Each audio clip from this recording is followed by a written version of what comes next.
Hello students, welcome to my YouTube channel. और अब हम डिस्कस करने वाले हैं अपना next topic, that is acceleration.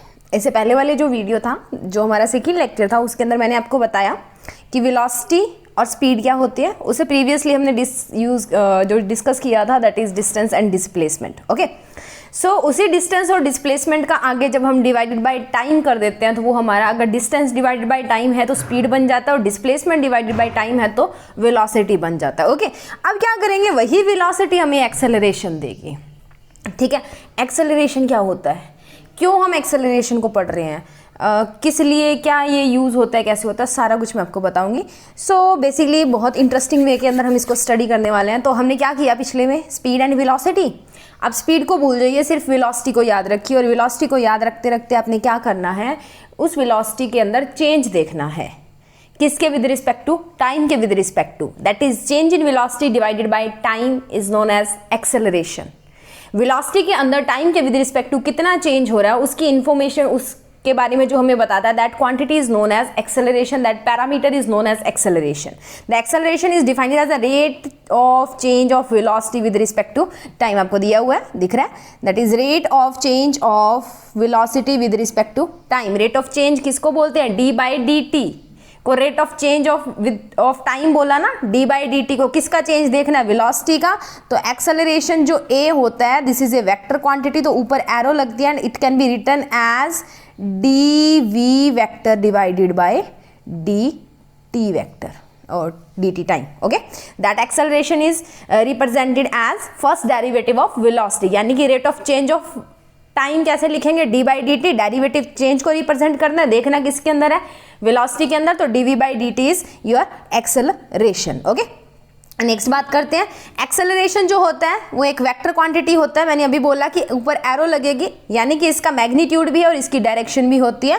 It is also the second derivative of position with respect to time. जो होगी उसका सेकंड डेरिवेटिव करोगे, डिस्प्लेसमेंट का सेकंड डेरिवेटिव होता है, बट जो वेलोसिटी होती है उसका फर्स्ट डेरिवेटिव होता है। यानी कि अगर इन टर्म्स ऑफ डिस्प्लेसमेंट आपने एक्सेलरेशन को लिखना है तो that A vector is equals to written as D square S by D T का square. Okay, D square S by D T का स्क्वायर। अगर मैं दोबारा लिख के बताऊं आपको,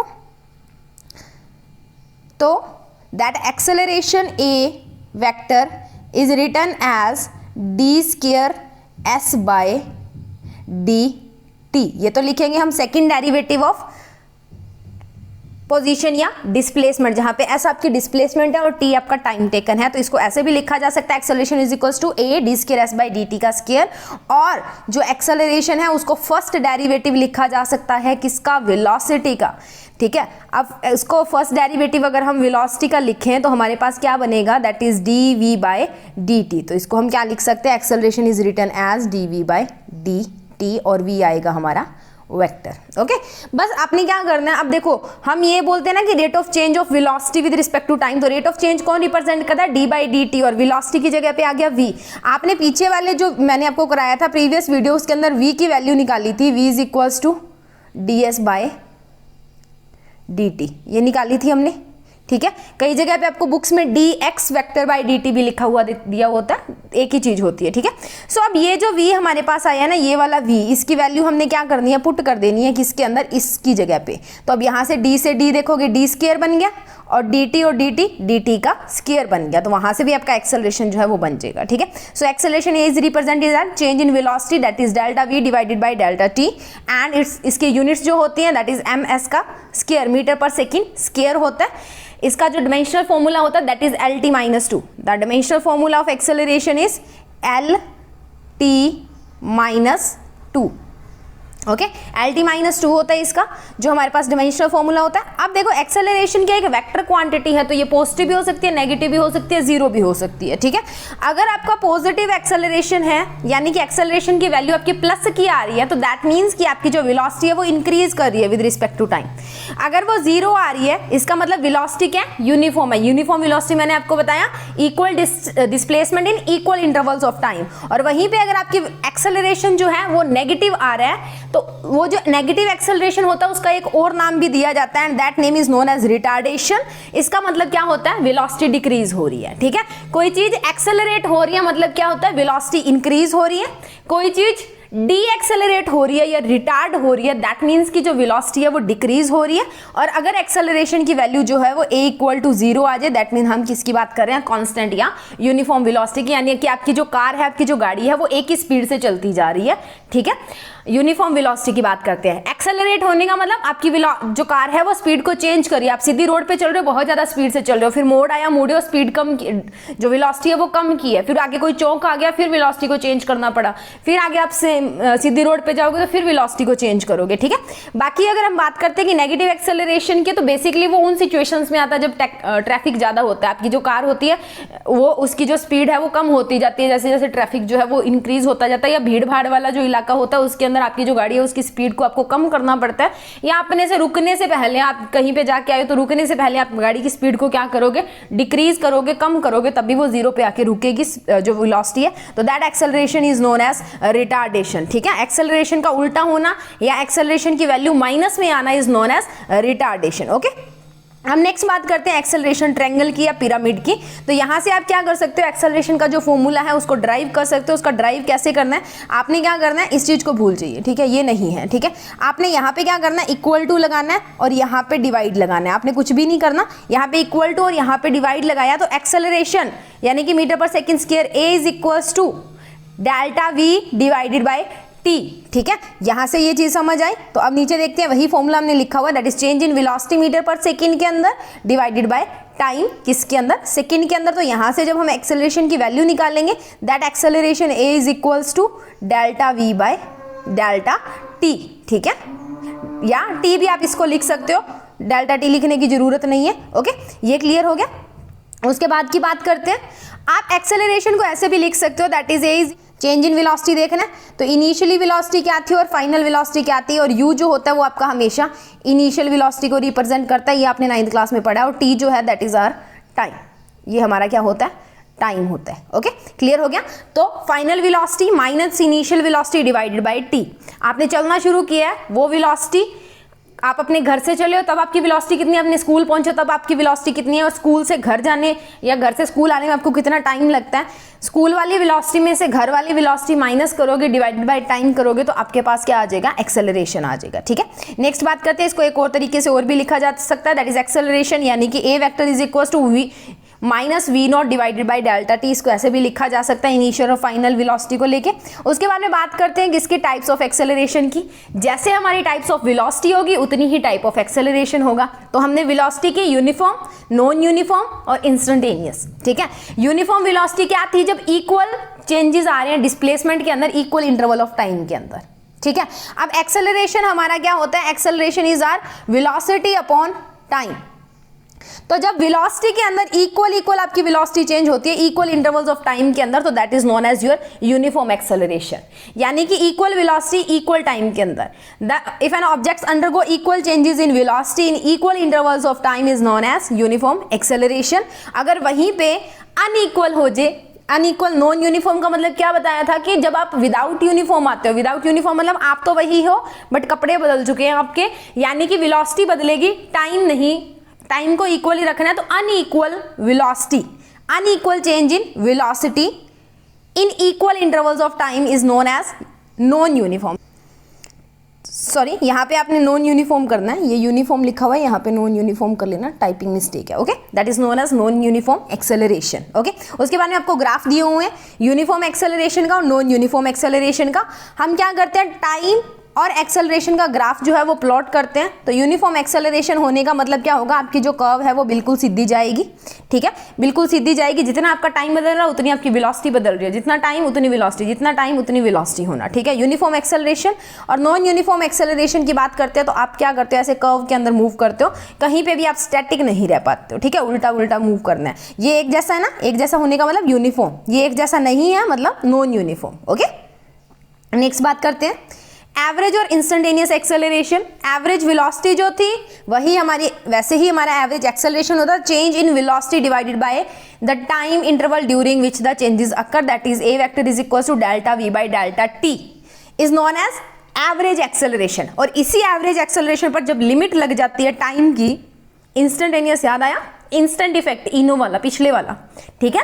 तो जब हम इसके ऊपर टाइम की लिमिट लगा देते हैं ना, तो वही हमारा क्या बन जाता है, इंस्टेंटेनियस एक्सेलरेशन बन जाता है। यानी कि the limit of the average acceleration as the limit interval delta T goes to zero या अप्रोचेस टू जीरो। यहाँ पे आपका डेल्टा टी जो है वो इन्फिनिटेसिमली स्मॉल हो सकता है। तो इंस्टेंटेनियस एक्सेलरेशन का मतलब क्या होता है, हम एक पर्टिकुलर टाइम के अंदर देख रहे हैं कि आपकी गाड़ी जो है उसने वेलोसिटी को इंक्रीज किया है या डिक्रीज किया है। यानी कि आने वाले 10 सेकंड के अंदर आपको देखना हो, 50 सेकंड के अंदर आपने देखना हो, आप बोल दो कि मैं 10 मिनट में देख रहा हूँ हमारी गाड़ी क्या कर रही है, एक्सेलरेट कर रही है या डी एक्सेलरेट कर रही है या वो रुक रही है, ठीक है। यानी कि वेलोसिटी इंक्रीज हो रही है, डिक्रीज हो रही है या जीरो हो रही है, ठीक है।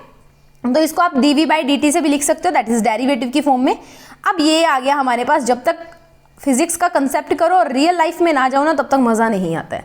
सो ये होता है कार का कुछ अंदर का सीन, ठीक है। आपको 3 जो है वो हैंडल्स दिए जाते हैं। First C that is clutch, B is brake and A is acceleration आपको दिया हुआ है। एक्सेलरेटर, अब ये जो होता है ना, ये आप क्या करते हो, जब एक्सेलरेटर की बात हम करते हैं तो इसको प्रेस किया जाता है, इसको दबाया जाता है अगर वेलोसिटी को आपने इंक्रीज करना है। और जैसे जैसे आपको डिक्रीज करना होता है, इसके ऊपर से आप पैर हटाते जाते हो या उसके ऊपर जो फोर्स है वो कम करते जाते हो, दबाव जो आपने डाला हुआ, भार जो डाला हुआ वो कम करते जाते हो, ठीक है। तो ये एक्सेलरेटर आपकी जो गाड़ी है, आपका जो व्हीकल है, उसकी स्पीड को इंक्रीज करता है। आप आगे मीटर पे देखते हो ना, 90 किलोमीटर, 100 किलोमीटर, 110 किलोमीटर, 120 किलोमीटर, ठीक है, पर आर ऐसे आपको दिख रहा होता है मीटर के अंदर। तो जैसे जैसे उस एक्सेलरेटर को दबाओगे ना, वैसे वैसे जो है आपकी गाड़ी जो है उसकी स्पीड इंक्रीज होती जाएगी। जैसे जैसे इसके ऊपर से आपका पैर उठता जाएगा, दबाव कम होता जाएगा, फोर्स कम होता जाएगा, वैसे वैसे आपकी गाड़ी की जो स्पीड है वो कम होती जाती है, वेलोसिटी जो है वो कम होती जाती है। ओके, अब आगे एक कंसेप्ट के ऊपर। अब देखो, जो डिस्प्लेसमेंट होती है ना, उसका जब हम डेरिवेटिव निकालते हैं ना, तो हमारे पास आती है velocity. That is velocity is equal to dx by dt। थोड़ा गड़बड़ हो गया, ठीक है, दोबारा लिखते हैं। That is velocity is equals to dx by dt।